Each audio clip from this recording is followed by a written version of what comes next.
주제표와 캠핑 같이 하겠습니다. 주여 이제 회복하게 하소서. 예배를 회복하겠습니다. 기도를 회복하겠습니다. 사랑을 회복하겠습니다. 가정을 회복하겠습니다. 사명을 회복하겠습니다. 아멘. 이번 주 묵상 말씀 고린도전서 13장 3절 말씀입니다. 우리 묵상하는 마음으로 3번 같이 하겠습니다. 내가 내게 있는 모든 것으로 구제하고 또 내 몸을 불사르게 내줄지라도 사랑이 없으면 내게 아무 유익이 없느니라. 내가 내게 있는 모든 것으로 구제하고 또 내 몸을 불사르게 내줄지라도 사랑이 없으면 내게 아무 유익이 없느니라. 내가 내게 있는 모든 것으로 구제하고 또 내 몸을 불사르게 내줄지라도 사랑이 없으면 내게 아무 유익이 없느니라. 아멘. 하나님께서 오늘 우리에게 주시는 말씀은 시편 68편 19절에서 35절까지의 말씀입니다. 오늘 본문을 통해서 구원의 하나님을 찬양하라 라는 제목으로 말씀의 은혜를 같이 나누겠습니다. 여러분, 우리에게 있어서 믿음의 크기는 곧 하나님을 아는 크기와 비례합니다. 우리 신앙생활하는 것 중에 가장 핵심은 하나님을 아는 일이고 하나님을 알아가는 일입니다. 우리가 하나님을 아는 만큼 신앙생활을 밀도 있게 할 수 있습니다. 하나님을 모르면 내 마음대로 살고 또 하나님의 뜻과 멀어지고 또 두려워하고 세상과 문제를 크게 보게 되어 있습니다. 요한복음 17장 3절에 보면 영생은 곧 유일하신 하나님과 그가 보내신 자 예수 그리스도를 아는 것이니라 그랬습니다. 영생은 하나님을 알고 예수 그리스도를 아는 게 영생, 하늘의 영생의 그 생명의 능력을 누리는 것입니다. 크신 하나님을 알면 지금 당장 내 뜻이 이루어지지 않아도 하나님을 신뢰할 수가 있게 됩니다. 예상하지 못한 일이 갑자기 생겨도 우리는 두려워하지 않을 수가 있습니다. 우리 하나님은 크고 위대하시며 선하시고 공의로우신 하나님이십니다. 우리가 불안해하고 두려워하고 시험에 드는 것은 유일하신 하나님, 우리 하나님을 오해하거나 또 우리 주 예수 그리스도께서 우리에게 만왕의 왕이 되신다는 것을 알지 못하기 때문에 그렇습니다. 그래서 우리가 말씀을 묵상할 때 가장 먼저 생각해야 될 포인트는 뭐냐면 이 말씀에서 나타나는 하나님은 어떤 분이신가? 하나님은 누구신가? 이것을 우리가 항상 염두에 두고서 말씀을 묵상해야 되겠습니다. 오늘 본문을 통해서 하나님께서 우리에게 계시하여 주시는 모습은 처음은 구원의 하나님이십니다. 우리 먼저 19절에서 20절 같이 읽어보겠습니다. 시작. 날마다 우리 짐을 지시는 주 곧 우리의 구원이신 하나님을 찬송할지로다. 하나님은 우리에게 구원의 하나님이시라. 사망에서 벗어남은 주 여호와로 말미암거니와. 아멘. 우리 하나님은 우리를 구원하시는 하나님이십니다. 그러니까 우리가 어려울 때, 우리가 사망의 권세 아래 있을 때 하나님은 우리를 건져내시고 구원해 주시는 하나님이시라는 것이 우리 가장 기본적인 고백입니다. 창조하신 하나님이 그 이후에는 구원의 하나님으로서 우리에게 또한 나타나시는 거예요. 그런데 그 구원의 하나님이 어떤 하나님으로 구체적으로 표현되느냐면 여기서 보면 우리의 짐을 지시는 하나님 이렇게 되어 있습니다. 우리의 짐을 지시는 하나님. 이게 구원의 하나님이라고 이렇게 노래하고 있습니다. 또 20절에서 보니까 사망에서 벗어나게 하시는 분 이렇게 표현했습니다. 사망에서 벗어나게 하시는 것이 구원의 하나님의 모습이에요. 찬송가 우리가 337장 우리가 아까 불렀는데 아까 뭐라고 1절에서 찬양했습니까? 내 모든 시험 무거운 짐을 주 예수 앞에 아뢰이면 근심에 쌓인 날 돌아보사 내 근심 모두 맡으시네. 무거운 짐을 나 홀로 지고 견디다 못해 쓰러질 때 불쌍히 여겨 구원해 주리 은혜의 주님 오직 예수. 우리 찬송가 또한 369장은 어떻게 찬양합니까? 죄짐 맡은 우리 구주 어찌 좋은 친구인지 걱정 근심 무거운 짐 우리 주께 맡기세. 할렐루야. 하나님께서 우리의 짐을 대신 져주시는 분이시고 우리의 근심에 염려에 그 모든 무거운 인생의 짐을 맡아주시는 하나님이세요. 여러분, 너무나 무거운 짐을 지고 언덕길을 힘들게 올라가고 있는데 누군가 그 짐을 같이 들어주기만 해도 얼마나 여러분 고맙겠습니까? 예전에는 지하철이나 버스 같은 데 타면 저도 이제 대학생 때 통학할 때 이 가방 들고 있으면은 예전에는 가방을 잘 받아줬습니다. 학생 그러면서 무겁지 그럼 가방 달라고 이렇게 하는 사람들이 많았어요. 요즘에는 그런 일이 별로 없는 것 같은데 그러지 않았습니까? 그래서 누가 먼 길을 가는데 한참을 가야 되는데 비좁은데 거기서 누가 가방만 들어줘도 무거운 가방만 들어줘도 그렇게 고마울 수가 없습니다. 그런데 여러분 영원히 스스로 벗을 수 없는 이 죄의 짐, 이 죽음의 짐, 이 사망의 짐, 영원히 죽을 수밖에 없는 이 사망의 짐, 우리가 징계받고 하나님의 진노 아래서 심판받게 되는 그 무거운 짐을 우리 예수님이 대신 져준다는 거, 이미 져주셨다라는 거, 이게 얼마나 놀라운 은혜입니까? 여러분, 이것은 실제입니다. 이것은 우리 믿음의 실제이잖아요.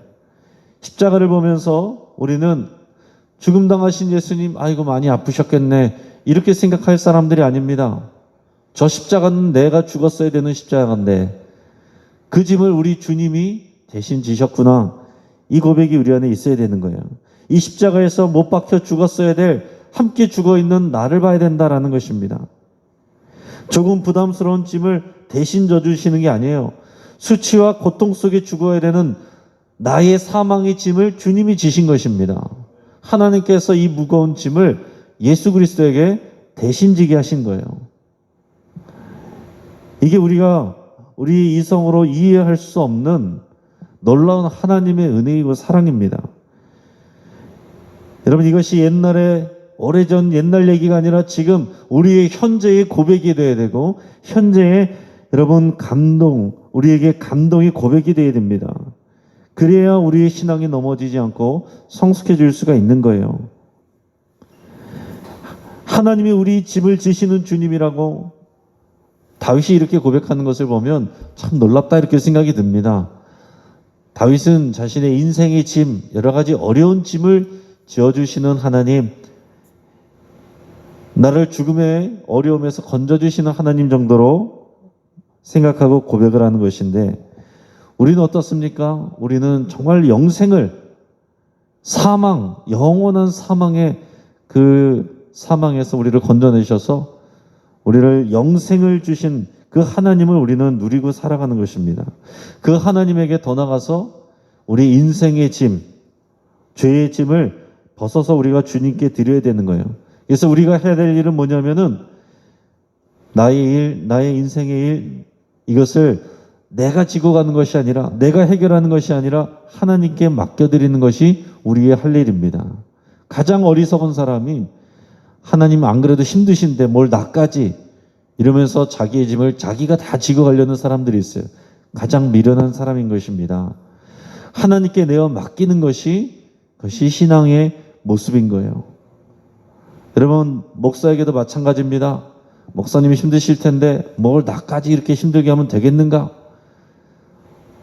같이 짐을 져드리기 위해서 목회자도 있는 것이고 중직자도 있는 것이고 하는 것입니다.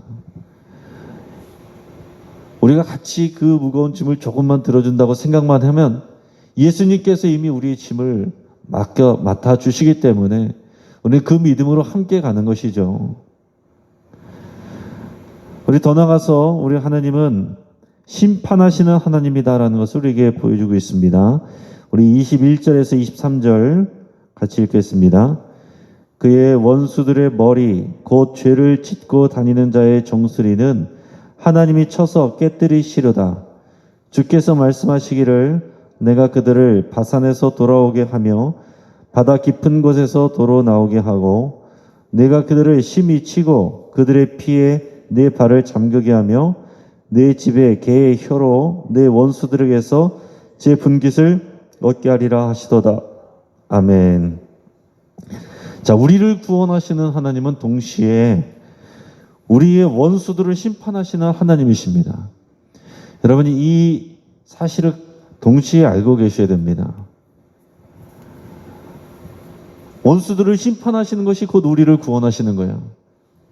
우리를 볼모잡고 사로잡고 있고 우리를 괴롭히는 원수들에게서 건져내시는 하나님, 그게 하나님의 구원이기 때문에 우리의 원수들을 심판하시는 하나님, 이 하나님 우리가 알아야 됩니다.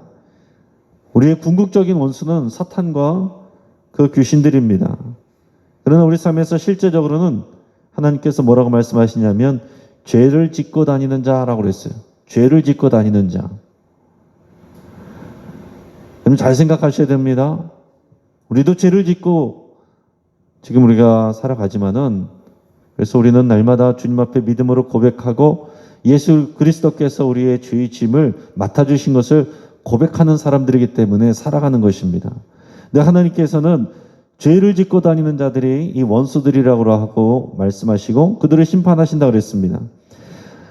어떻게 다르냐? 우리도 죄를 짓고 다른 사람들도 죄를 짓지만 하나님이 싫어하는 죄를 지으면서도 그 안에 죄의 그 더러운 죄의 본질을 갖고 있으면서도 뉘우침도 없이 두려움도 없이 살아가는 사람들이 하나님의 원수들이고 죄를 짓고 사는 사람들입니다. 근데 하나님은 결국에 그들의 정수리를 깨뜨리신다. 이렇게 다윗이 노래하고 있습니다. 하나님은 원수들을 또 어떻게 하신다고 그랬냐면 바산에서부터 바다 깊은 곳에서까지 그들을 불러내신다고 그랬어요. 바산은 높은 산입니다. 근데 바다 끝, 그러니까 높은 곳에서부터 가장 낮은 곳까지 숨어있는 죄인이 있을 수 없다라는 거예요. 하나님은 죄인들을 다 보고 계시고 찾아내시고 그들을 불러서 심판하신다라는 겁니다. 죄인은 절대로 하나님을 속일 수 없고 하나님에게서 숨을 수가 없습니다. 이 세상에서는 그렇게 할 수가 있어요. 사람들이 요즘에는 어떻게 합니까? 죄를 지으려면 일단 CCTV부터 확인하고서 CCTV를 망가뜨리든지 CCTV가 없는 곳에서 범행을 합니다. 누가 나를 보고 있으니까. CCTV는 우리가 숨을 수 있어도 하나님의 시선 앞에서 숨을 수 있는 사람은 아무도 없는 거예요. 법적으로는 사람들을 속일 수 있고 조작할 수 있어도 하나님 앞에서는 절대로 속일 수가 없는 것입니다. 세상에서는 무죄로 판명이 받았어도 하나님 앞에서는 영원한 죄인으로 또 우리가 판정받고 심판받을 수가 있는 거예요. 그 하나님을 우리가 경외하고 두려워할 줄 알아야 되는 것입니다. 우리가 하나님 편에 서지 아니하면 하나님의 원수가 되는 것입니다. 하나님께서는 그들에게 비참한 치유를 맞이하게 하신다는 것, 그것을 말씀하고 있습니다. 23절의 표현은 꽤나 잔인하게 표현되어 있습니다. 내가 그들을 심히 치고 그들의 피에 내 발을 잠그게 하며 내 집에 개의 혀로 내 원수들에게서 제 분깃을 얻게 하리라.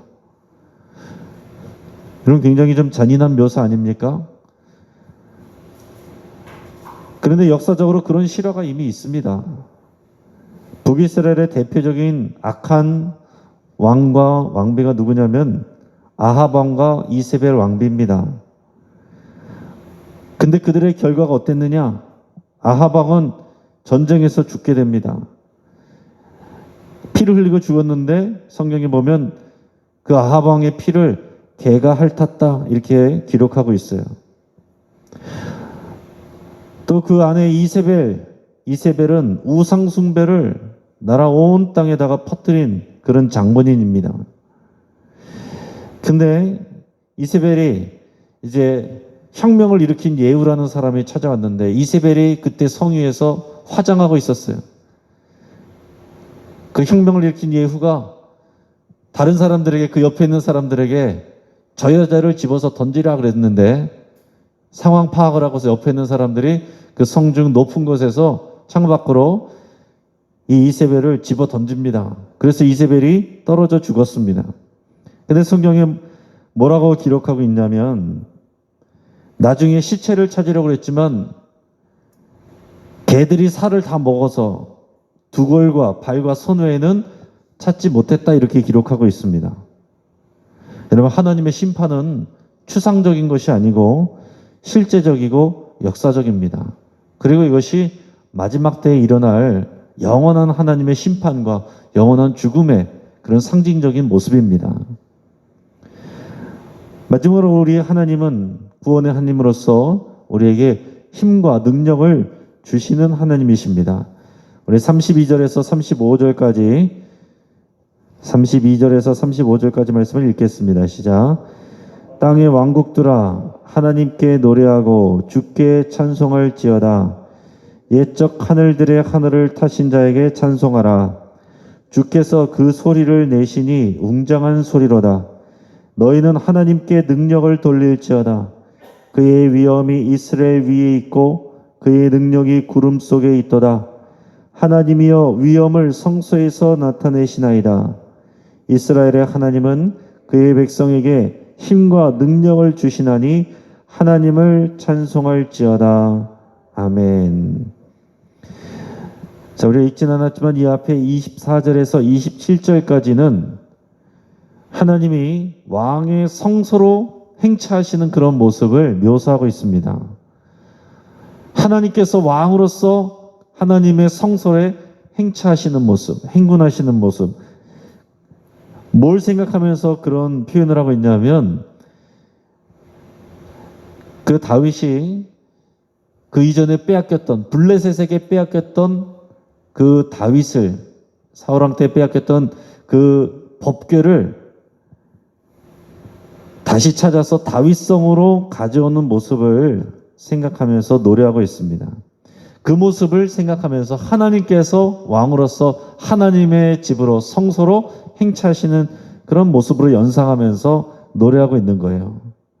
하나님께서 성소로 돌아오셔서 말씀이 곧 하나님이시기 때문에 하나님이 성소로 돌아오셔서 이제 하나님의 백성을 공의롭게 다스리시고 또 지켜주시는 겁니다. 또 28절에서 31절까지 보면 더 나아가서 하나님은 모든 나라와 민족들의 왕들에게서 예물을 받으시고 예배를 받으시게 될 거다라는 것을 말하고 있습니다. 그러면서 그것을 대표적으로 어떻게 표현하냐면은 거기에는 31절에 고관들이 애굽에서 나오고 구스인은 하나님을 향하여서 그 손을 신속히 들리로다 그랬습니다. 자, 존귀한 자가 애굽에서 나오고 구스인들이 하나님을 향해 그 손을 신속히 든다. 손을 향하여 하나님께 예배한다, 그런 표현이에요. 자, 애굽과 구스는 지금의 이디오피아, 또 이제 수단, 아프리카 이 지역들입니다. 자, 이 지역들은 전통적으로 성경에서는 이제 하나님을 대적하고 이스라엘 백성들을 힘들게 하던 그런 이방 민족들이었어요. 근데 하나님의 때가 되면 고관들이 애굽에서 나오고 구스인들이 하나님을 향해서 신속히 손을 들며 예배하며 나온다. 그러니까 우리가 이전에는 생각할 수 없었던, 우리의 원수라고 생각했던 그런 민족들과 그런 왕들이 하나님 앞에 나와서 예배하는 그런 일들이 일어나게 된다는 거예요. 여러분, 이게 하나님의 그림입니다. 물론 현재 이집트와 이디오피아에는 오래전부터 교회들이 생겨서 이미 이런 일들이 현실화되어 있습니다. 이집트에 있는 사람들, 이디오피아 사람들, 수단에 있는 사람들, 거기에 교회들이 세워져 있고 하나님의 이름을 부르고 손을 들어서 찬양하고 춤추며 찬양합니다. 근데 이것은 상징적인 표현이고 모든 나라, 모든 땅, 모든 나라, 모든 민족이 하나님 앞에 예배하며 나오게 되는 것을 조망하면서 바라보고 있는 것입니다. 그래서 32절에서 보면 다윗은 땅의 왕국들에게 하나님을 노래하고 찬송하라 이렇게 선포하고 있습니다. 하나님은 힘이 없고 능력이 없는 분이 아닙니다. 하늘에 구름을 타고 다니시는 하나님이시고 또 천둥으로 웅장한 소리를 내시는 분이십니다. 그런 묘사들을 하고 있어요. 그래서 구약 성경에서 하나님이 나타나실 때는 이렇게 천둥이 치고 또 지진이 나면서 산이 흔들리고, 이게 하나님의 나타나실 때의 또 일반적인 전통적인 모습입니다. 그 천둥 소리를 하나님의 우렁찬 소리로 말씀하시는 것이고, 이 지진, 또 연기, 불꽃 이런 것들을 하나님의 그런 위험 있는 또 심판하시는 모습으로 이렇게 묘사를 하고 있는 것입니다. 그러면서 우리가 읽은 말씀의 마지막 35절 보면, 그렇게 온 세상을 다스리고 통치하시는 만왕의 왕 하나님께서 하나님의 백성들에게 힘과 능력을 주신다라고 고백하고 있어요. 하나님께서 저와 여러분들에게 힘과 능력을 주십니다. 할렐루야.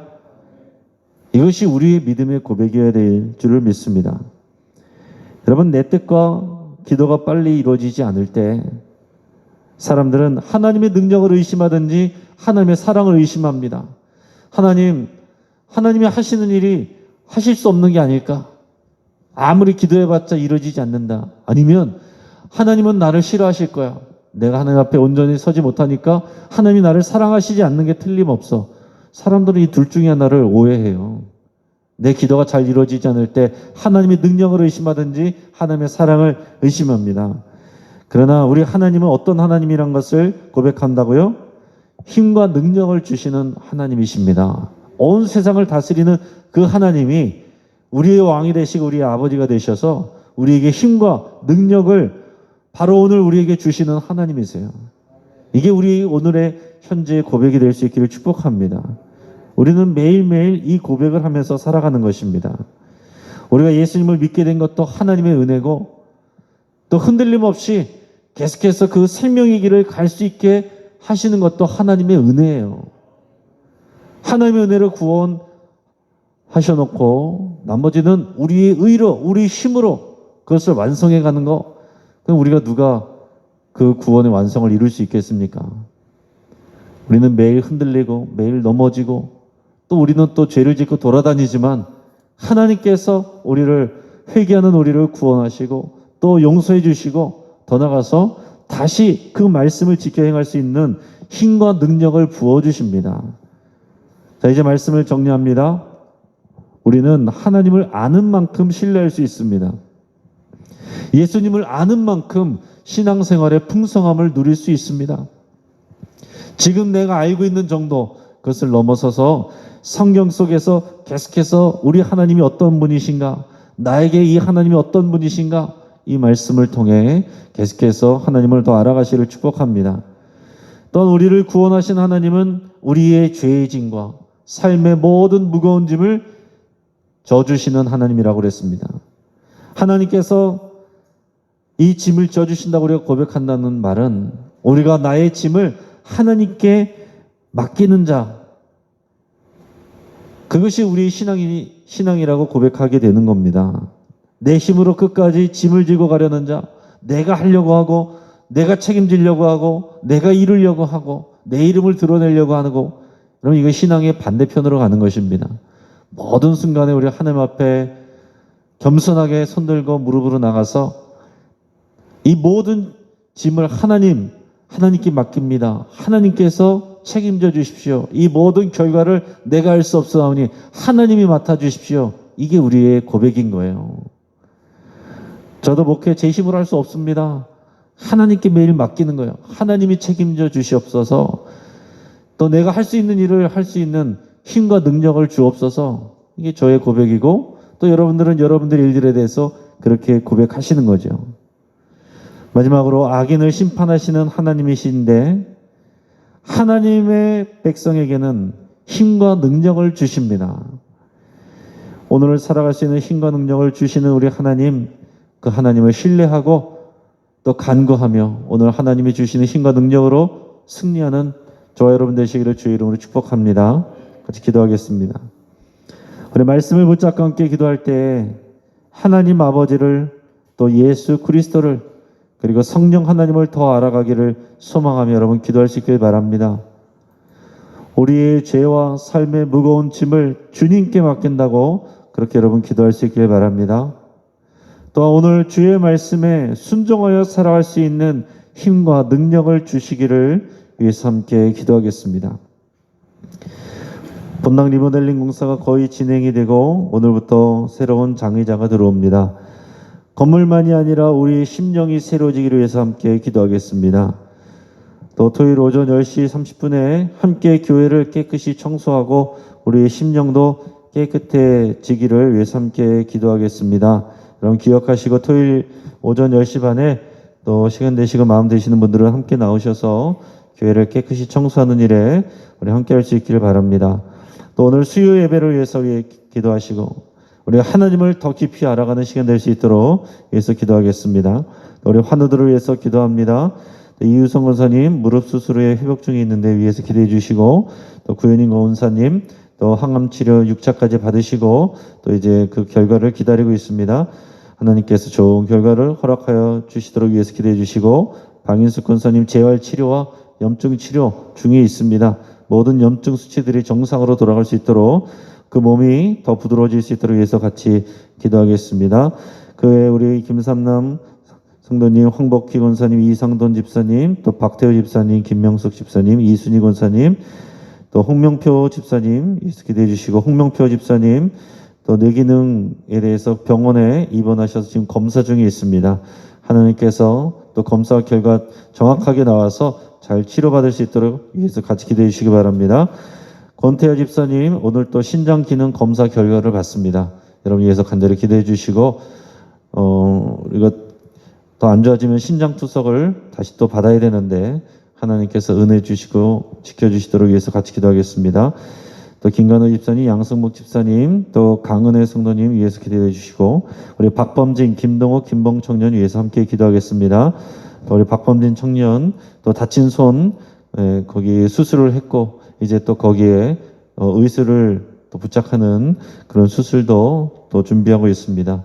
또 그 마음에 하나님께서 강하고 담대한 마음을 주시고 또 그 모든 진행되는 일정들이 은혜 가운데 진행될 수 있도록 위해서 같이 기도하겠습니다. 우리 아프가니스탄을 위해서 더 간절히 기도하겠습니다. 이 아프가니스탄의 탈레반들이 가장 싫어하는 사람들이 누구냐면 그리스도인들입니다. 그래서 그리스도인들은 또 그들에게 또 탄압받게 되는데 이 그리스도인들을 위해서 여러분 간절히 기도하시길 바랍니다. 특히 지하교회 성도들도 있는데 그들의 신앙을 지켜주시고 생명을 지켜주시기 위해서 같이 기도하겠습니다. 그러나 오늘 말씀에서처럼 탈레반도 또 아프가니스탄 백성들도 하나님 앞에 손들고 예배하는 자가 되기를 위해서 여러분 간절한 마음으로 함께 기도하겠습니다. 우리 주여 한번 부르짖고 하나님 앞에 합심하여 함께 기도하겠습니다.